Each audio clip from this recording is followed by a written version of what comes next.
Vuani nga pagjumësia, ja receta që u vendos në gjumë si qinj për 30 sekonda. Pagjumësia është një problem shëndetësor që shkaktohet nga kokçarja. Miliona njerëz në botë tërmundohen gjatë natës pa vënë gjumën në sy. Shumica e personave të prekur nga pagjumësia përdoren ilaçe të ndryshme që shkaktojnë urdhë, konstipacion, marramendje dhe gjithashtu varësi. Të dhënat e Healthline tregojnë se medikamentet nuk ofrojnë kursesi një zgjidhje të mirë dhe pa efekte anësore që mund të mundësohet edhe në receta natyrale. Por mund të përdorni receta natyrale në kushte shtëpie të cilat mund t'japin rezultate paraprake dhe efektive dhe pa efekte anësore. Përbërësit që ju duhen në këtë recetë janë: para se të fillojmë, bëni një like videos dhe ju lutem klikoni subscribe, do të na ndihmonit shumë. 200 ml qumësht, një lugë çaji me mjaltë, 1 pikë ekstrakt vanilje. Udhëzimet: ngrohni qumshtin në një tenxhere dhe përpara se të marrë val, hidheni në filxhan. Më pas shtoni vaniljen dhe mjaltin. I përzieni mirë dhe e pijeni ngadalë përpara se të shtriheni për të fjetur. Me këtë recetë mendohet se pagjumësia nis dhe nuk bëhet më problem. Madje mund të ndjeheni efektiv që në filxhanin e parë. Suksesi i kësaj recete ja atribuohet përbërësve të saj të mrekullueshëm, të cilët lehtësojnë ardhjen e gjumit dhe ndihmojnë gjithashtu në qetësimin e trupit. Kombinimi i qumshtit, mjaltit dhe ekstraktit të vaniljes mund të japin rezultate fantastike edhe në çlodhjen e trupit tuaj. Qumshti i ngrohtë është një prej opsioneve më të mira për të nxitur një gjumë të thellë dhe komod. Ai do të përmbajë triptofan, i cili rrit serotoninën në tru, një substancë e cila na jep ndjenjen e lumturisë dhe të mirëqenies. Hormoni melatonin prodhohet më shumë në këto kushte dhe kjo gjithashtu është thelbësore edhe në mbrojtjen e organizmit, citon studimi. Hormoni melatonin prodhohet më shumë në këto kushte dhe është thelbësor për nxitjen e gjumit dhe për ata që vuajnë nga pagjumësia kronike. Çaji mentës gjithashtu është një lehtësues shumë i mirë kundër këtyre shqetësimeve.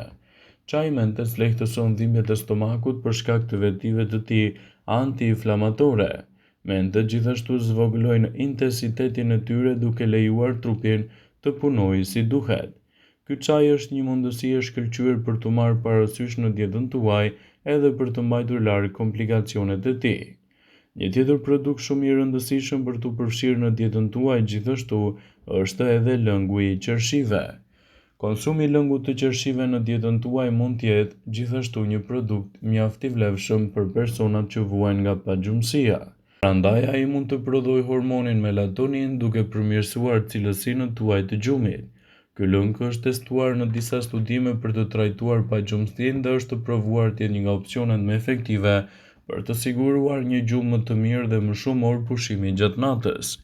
Një tjetër produkt shumë i rëndësishëm për personat që vuajnë nga pagjumësia është edhe qumshti i arrës së kokosit. Qumshti i arrës së kokosit përmban gjithashtu nivele shumë të mira të kaliumit, dy minerale që janë të afta të relaksojnë muskujt dhe të sigurojnë edhe një gjumë më cilësor për gjendjen tuaj. Përveç kësaj, ato do të zvogëlojnë presionin e gjakut dhe gjithashtu janë të afta të relaksojnë edhe gjendjen tuaj imunitare. Në dietën tuaj për një gjumë më komod është e rëndësishme që të përfshini edhe bananet. Bananet kanë gjithashtu në përmbajtje të tyre triptofan, element të cilët janë të rëndësishëm për relaksimin e muskujve. Përveç tyre përfshihet edhe kaliumi dhe magnezi, shumë të rëndësishme këto për aktivitetet tuaja në përditshmëri. Fruti ka efekte qetësuese për funksionet në mënyrë integrale të trupit tuaj, në zvogëlimin e problemeve të inflamacioneve dhe gjithashtu duke siguruar një gjumë më të rehatshëm dhe pa probleme të njëpasnjëshme. Një tjetër produkt shumë i rëndësishëm që mund të përfshihet në dietën tuaj është gjithashtu edhe çaji i jeshil. I pasur me antioksidant, çaji i jeshil është një zgjidhje fantastike për të ushtuar në dietën tuaj, falë ndikimeve pozitive që ka. Sidoqoftë kur bëhet fjala për gjumin, ai me kafeinë është alternativa më e mirë, pasi mund të nxjisë një gjumë më të mirë dhe më të relaksues, sidomos gjatë periudhës së gjumit. Ky çaj do ju relaksojë dhe do ju largojë gjithashtu edhe problemet e stresit, duke ju ndihmuar të flini më qetë dhe më gjatë, sidomos gjatë periudhës së natës. Qumshti i bajameve është një tjetër opsion mjaft i vlefshëm për të shtuar në dietën tuaj.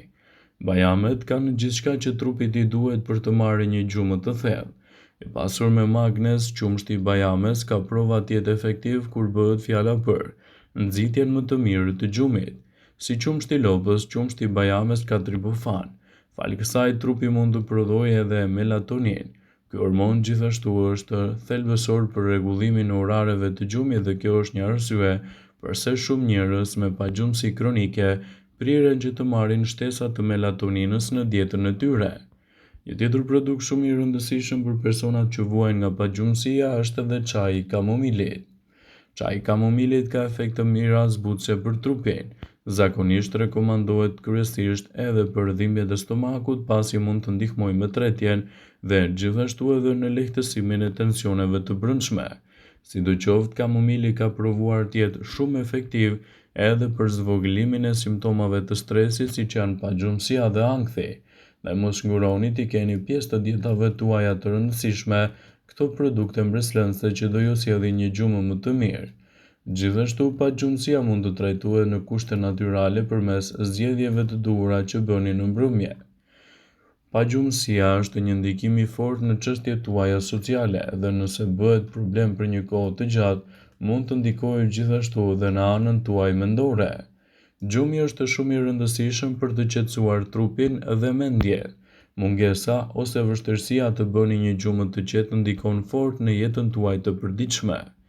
Nëse vini re probleme me gjumin që bëhen të përsëritura, është koha që t'i adresoni ato tek mjeku për të marrë edhe një trajtim të specializuar. Por cili është shkaku kryesor i problemeve të gjumit? Arsyet e problemeve të gjumit janë të shumta. Njerëzit mund të fiksohen në mendimet për punën e të nesërmes, edhe kjo mund t'i lërë vazhdimisht pa gjumë. Stresi konsiderohet si një nga shkaqet më të forta të problemeve të pagjumësisë. Apnea e gjumit është një tjetër arsye pse e keni të vështirë të flini gjumë në mbrëmje. Një tjetër arsye mund të jetë gjithashtu edhe përdorimi i medikamenteve të ndryshme ose edhe recetave të ndryshme, duke ndikuar drejt për së drejti në cilësinë tuaj të gjumit. Por çfarë duhet të bëni për të përmirësuar gjumin dhe për të evituar problemet të cilat lidhen edhe me pagjumësinë? Duhet të krijoni një rutinë. Mjekët rekomandojnë që të shmangni kafeinën, alkoolin dhe ushqimet të rënda në mbrëmje. Kur të shtriheni për të fjetur, mbani larg telefonin dhe çdo pajisje tjetër stresuese. Kur stresi është një faktor madhor në përgatitjen e gjumit, atëherë mjeku mund të rekomandojë qetësimin e mendjes përmes teknikave të ndryshme. Aktiviteti fizik gjatë ditës gjithashtu mund të jetë një lehtësues shumë i mirë kundër këtyre komplikacioneve. Gjithashtu edhe përdorimi i ndryshëm i ilaçeve mund të sjellë rezultate fantastike edhe në cilësinë e gjumit, por në disa raste mund të ndikojë në përkeqësimin e cilësisë së tij. Por kur është koha për të shkuar tek mjeku?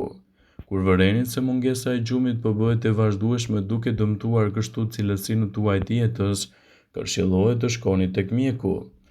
Zgjedhja e këtij problemi mund të shmangë probleme të tjera siç është ataku në zemër, ishemia ose diabeti. Prandaj, nëse prekohesh vuani nga shqetësimet e pagjumësisë, është koha t'i adresoni ato te një specialist. Ndodh shpesh që në faza të ndryshme të jetës të keni probleme me gjumin dhe të provoni forma nga më të ndryshmet për të kaluar këtë problem. Por studiues të ndryshëm kanë sugjeruar se të provoni disa ushqime përpara se të shtriheni për të fjetur, garanton se si një mënyrë mund të lehtësojë problemet e pagjumësisë. Sipas tyre, ushqimet që konsumoni para se të flini kanë një rol të rëndësishëm dhe ju ndihmojnë që të flini më shpejt. Gjithashtu, çajrat bimor pa kafeinë si kamomili do ju ndihmojë të bëni një gjumë më të rehatshëm. Qumshti përmban triptofan dhe gjithashtu ka efekte të mira në cilësinë e gjumit. Patatet e ëmbla mund të përmbajnë potasium dhe karbohidrate komplekse që ju ndihmojnë që të flini. Nëse hani karbohidrate që treten lehtë para se të flini, mund t'ju ndihmojë t'ju zerë gjumi më shpejt. Bananet përmbajnë magnezium dhe potasium, që ndihmojnë në relaksimin e muskujve. Nëse konsumoni orizi yasemin 4 orë para se të shtriheni, mund t'ju zerë gjumi më shpejt. Vëmendje. Ju bëjmë me dije se informacionet në këtë video kanë për qëllim që të plotësojnë, Të mos u zëvendësoni në këshillat e mjekut tuaj dhe të ofruesit të kujdesit tuaj shëndetësor, dhe nuk kanë për qëllim që të mbulojnë të gjitha përdorimet e mundshme, masat paraprake, ndërveprimet ose dhe efektet e tyre negative për shëndetin tuaj. Pasi ta dëgjonit këtë video, do ju ftoja t'i bënit like dhe ta shpërndanit atë në profilin tuaj në mënyrë që të informohen dhe miqtë e tu.